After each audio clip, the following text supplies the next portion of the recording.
Alright y'all, we're going to have some fun today. It's going to be an easy day for me today.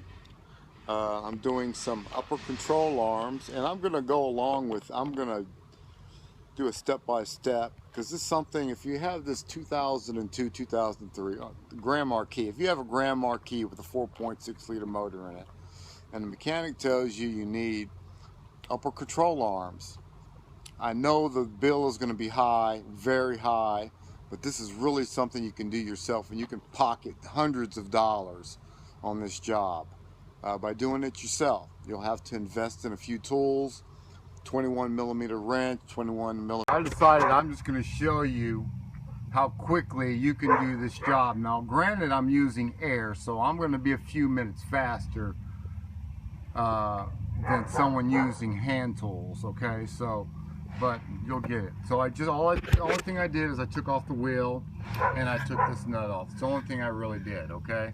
And when I took this nut off, this popped off. I didn't even have to hit it, okay, on this one. Most of the time you have to smack it a couple times. I ain't talking about no baby smacks either. I'm talking about a smack, a good smack. Maybe several good smacks. Alright, you're not gonna break it, I promise. That's very hard steel. You're not gonna touch that thing. As far as you're not gonna break it. So I put my ratchet on that nut. So you see it all goes to the nut. Alright. There's one nut. I'll go to the other side. I'm gonna try to do this one-handed. Okay, since that bolt is actually hitting the spring, I didn't get enough clearance to get this bolt out so I could remove the control arm.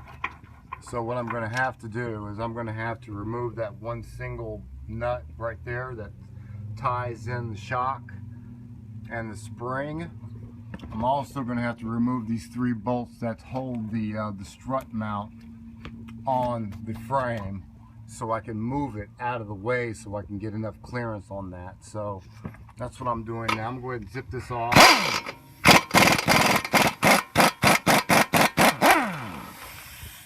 Okay, so now that I got these three bolts out on top, I took the bolt out from the bottom, and now I'm able to move the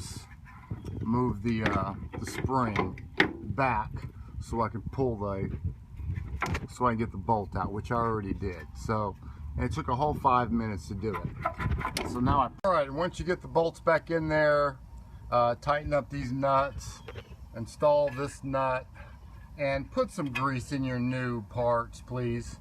Don't forget to put your zert fitting in there, your grease fitting, and put some grease in there. So that's what we're going to do now.